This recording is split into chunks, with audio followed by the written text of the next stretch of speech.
అందరికీ నమస్కారం అండి. మాది గుంటూరు జిల్లా తెనాలి నియోజకవర్గం కొలకలూరు గ్రామ పంచాయతీ నుంచి రావడం జరిగింది. మేమంతా కూడా గ్రామస్తులం. నా పేరు తోట నరేంద్ర.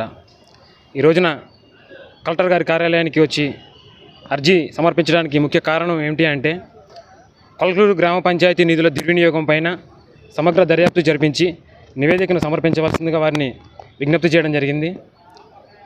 కొలకలూరు గ్రామ పంచాయతీకి సర్పంచ్గా ఎన్నికైనటువంటి డాక్టర్ చొప్రా ప్రీతి గారు అవినీతికి అడ్డగోలుగా పాల్పడుతూ ఉన్న సందర్భం మనకు అడుగడుగునా కనపడతా ఉంది. గ్రామంలో వారు పదవి బాధ్యతలు స్వీకరించినప్పటి నుంచి ఈ రోజు వరకు కూడా ప్రజలకు అకౌంటబిలిటీ అనేది లేకుండా, చేసిన పనులకి ఎక్కడా కూడా ఒక బిల్లులు ప్రభుత్వానికి అందజేసే విధంగా పారదర్శకత లేకుండా వాళ్ళు పరిపాలన సాగిస్తూ ఉన్నారు. మొట్టమొదటిసారి 92 లక్షల రూపాయలు నగదు రూపంలో చేతి చెల్లింపులు చేసి అకౌంటబిలిటీ లేకుండా వారు చెక్ పవర్ని పోగొట్టుకోవడం జరిగింది.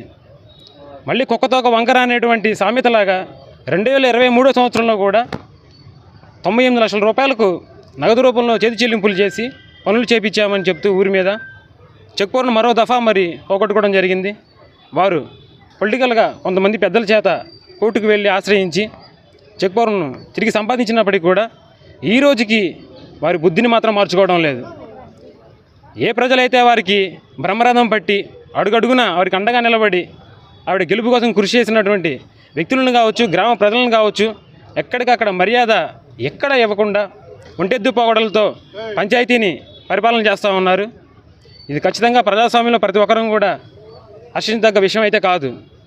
ఆ గ్రామ పౌరులుగా మా మీద ఆ బాధ్యత మరింత ఎక్కువగా ఉంటుంది. ఇప్పటి వరకు కూడా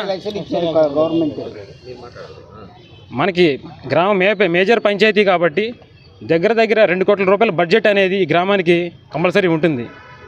ఈ 3.5 ఏళ్ల కాలంలో ఎంత బడ్జెట్ మనకి వచ్చి ఉంటుంది, ఎంత వీళ్ళు సొంత జేబులు నింపుకున్నారనేది చూసుకున్నట్లయితే 2 దఫాలు చెక్ పవర్ పోగొట్టుకున్నప్పుడు 92 lakh ఒకటి, 98 lakh ఒకటి మనకి నివేదికలు ఉన్నాయి మన దగ్గర.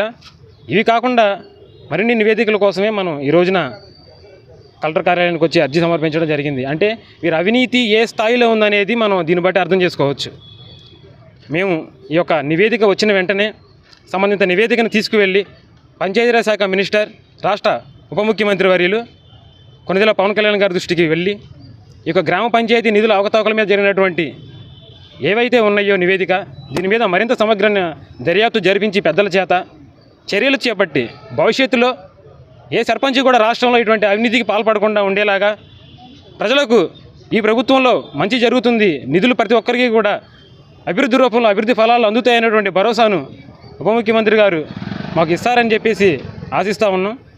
తదుపరి మేము చేయబడిన పనిని తప్పకుండా మీడియా మిత్రులకు మేము తెలియజేస్తాం. పేరు సొద్దపల్లి మోజేస్, ఊరు కొలకలూరు, అర్జునవాడ. 98 లక్షలు మాకు గవర్నమెంటే ఇచ్చింది లెటరు లోగడ. ఇదిగోండి చూసుకోండి, మీరే చూసుకోండి. మళ్ళీ ఒక తడ 90 లక్షలకి ఇచ్చింది. మళ్ళీ ఇంకా కదమాది ఇవ్వమంటే ఇట్లా డిఎల్పి మేడం అని అడుగుతుంటే ఒక నెల ఆగండి అంది. ఇప్పుడు 9 నెలలు అవుతుంది. ఇప్పుడు కీలా మేము అవన్నీ కలిసి కలెక్టర్ గారిని కలుద్దామని వచ్చాం. అవినీతి జరిగేది ఏముందండి, ఒక ఊళ్ళో ఒక గ్రామంలో ఒక పని చేయాల, ఒక రోడ్డు పోసింది లేదు, ఒక సైట్ కాలువ తీసింది లేదు, ఒక గడ్డికి ముందు కొట్టింది లేదు, దోమల ముందు కొట్టింది లేదు, గ్రామస్తుల్లో పారిశుద్ధ కార్మికులకు జీతాలు ఇచ్చింది లేదు. ఇత్తాం సంతకాలు పెట్టండి అంటున్నారు, వీటిల్లో సంతకాలు పెట్టించుకుంటున్నారు. నీళ్ళు వదిలే వాళ్ళకి జీతాలు ఇలా, వాళ్ళకి ఒకళ్ళకైతే పచ్చివాతం కూడా వచ్చింది. పాపం మంచంలోనే ఉన్నాడు, డబ్బులు లేక, చూపించుకోవడానికి లేక. పిచ్చి గారని పాపం పెద్దోడు. మొత్తం చెప్పామండి, అన్నీ చెప్పి అవకనే ఏడకు వచ్చింది. వార్డు నెంబర్లు మీరు అందరూ కలిసి సర్పంచ్ గారిని అడగలేదా? వార్డు నెంబర్లను అడిగినా సుఖం లేదండి, ఊరిని అడిగినా కానీ సుఖం లేదు. అందరిని అడుగుతూనే ఉన్నాం. ఇంతకీ సర్పంచ్ ఏ పార్టీకి చెందిన వాళ్ళు ఏంటి? సర్పంచ్ ఈ పార్టీ అని మాకు లేదండి, ఆమె చెప్పదు. రెబల్గానే గెలిచింది. వాళ్ళకి ఎవరు సపోర్ట్ చేస్తున్నారు? కాపులే. ఏ పార్టీ వాళ్ళు సపోర్ట్ చేస్తారు? ఇప్పుడు వరకు ఏ పార్టీ అయితే ఆ పార్టీకి వెళ్ళిద్దామా. మొన్నటిదాకా శివకుమార్ గారి దగ్గరికి వెళ్ళింది వైఎస్ఆర్ పార్టీలోకి. ఇవాళ ఏమన్నా కానీ ఇటు వచ్చుద్ది. ఓవరాల్గా ఎంత అవినీతి జరిగింది అనుకుంటున్నారు? మేము మొత్తం 3 కోట్లు జరుగుద్ది అనుకుంటున్నాం. ఒక సంవత్సరానికి 98 లక్షలు పైన జరిగిందంటే ఇదిగండి గవర్నమెంట్ ఇచ్చిన నివేదికే. వాళ్ళు ఇచ్చింది డిఎల్పి కేశవరెడ్డి గారు ఇచ్చింది. ఇది 98 లక్షలు అంటే ఏంటిది? ఒక సంవత్సరానికి కథమాది ఏమైంది?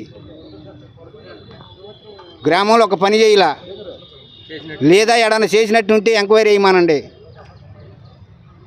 ఏ రోడ్డు అన్నా కానీ ఒక రోడ్డుని ఇది సిమెంట్ రోడ్డు వేసాను, లేదు ఈ రోడ్డుకి డెక్ట్ తోలేను, లేదు ఈ సైట్ కాలువ చేశాను, ఈ రోడ్లు పగలగొట్టింది. కానీ పగలగొట్టినాటికి కూడా కలవర్ట్లు కడతానని పగలగొట్టి అవి కూడా పోయిలా. ఇప్పుడు 3 సంవత్సరాలు అవుతుంది ఎస్సీ కాలనీలో. కరెక్ట్ గారు ఏమడిగారు? ఇవే అడిగామండి. అది ఇప్పుడు డిపిఓ గారికి చెప్పారు ఎంక్వైరీ వేయమని, ఎంక్వైరీ వేస్తానన్నారు. ఉంటాం.